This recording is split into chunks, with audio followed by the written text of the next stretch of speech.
గంగానదిని తన తపస్సు ద్వారా భూమికి తీసుకువచ్చిన మహర్షి భగీరథుడిని స్థానిక సంస్థల అదనపు కలెక్టర్ రిజ్వాన్ బాషా షేక్ అన్నారు. ఆదిలాబాద్ కలెక్టరేట్లో నిర్వహించిన భగీరథ మహర్షి జయంతి వేడుకలో ఆయన పాల్గొన్నారు.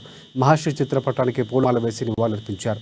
భగీరథుడు ఆదర్శవంతుడని ఆయన స్ఫూర్తిగా తీసుకోవాలని సూచించారు. ప్రజల సంక్షేమం కోసం ప్రభుత్వం అనేక కార్యక్రమాలను అమలు చేసిందని, శుద్ధమైన తాగునీరు అందించే బృహత్తర పథకానికి మిషన్ భగీరథగా నామకరణం చేశారని చెప్పుకొచ్చారు. మహనీయుల ఆశయాలు, జీవిత చరిత్రలు భావితరాలకు తెలియజేసేలా రాష్ట్ర ప్రభుత్వం జయంతి, వర్ధంతి వేడుకలు అధికారికంగా నిర్వహిస్తోందని తెలిపారు.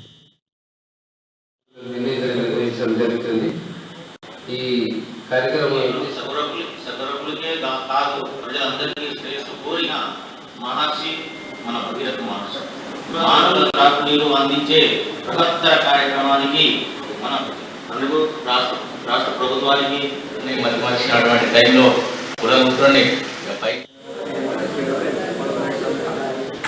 కొంచెం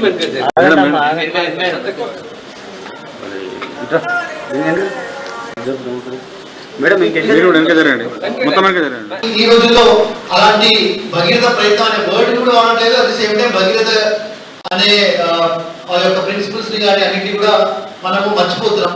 సో ఇలాంటి జయంతిని సెలబ్రేట్ చేసుకోవడం వల్ల అలాంటి మహనీయులు, మహర్షి యొక్క వారి యొక్క సందేశాలు, వారి యొక్క ప్రిన్సిపల్స్ అందరూ కూడా గుర్తు చేసుకోవడానికి ఇది ఒక మంచి అవకాశం. మీ పిల్లలకి, మీ భావితరాలు అందరికీ కూడా ఇది ఒక నిదర్శనం. ఎందుకంటున్నా అంటే పేషెన్స్ లేదు ఇంట్లో కానీ బయట కానీ, ఈవెన్ కులాల మధ్యలో ఏదో విని తిన్నా కానీ, ఎనీవే నాట్ ఈవెన్ అడ్మినిస్ట్రేషన్లో కానీ ఎక్కడైనా సరే ఒక వ్యక్తికి ఇంకో వ్యక్తికి మాట్లాడేటప్పుడు కానీ కొద్దిగా కానీ అటు ఇటు ఒక్క చిన్న మనస్పర్ధలు వచ్చినా కానీ పేషెన్స్ ఉండట్లేదు. జిల్లాలో కూడా ఇలా సహకరించిన ప్రతి ఒక్కరికి కూడా ప్రత్యేకమైన ధన్యవాదాలు. ఎందుకంటే వేరే వేరే ఈవెంట్స్ వేరే వేరే జిల్లాలో చూసే పరిస్థితి ఇంత ఐకమత్యం లేదు ఈ రోజుల్లో. అలా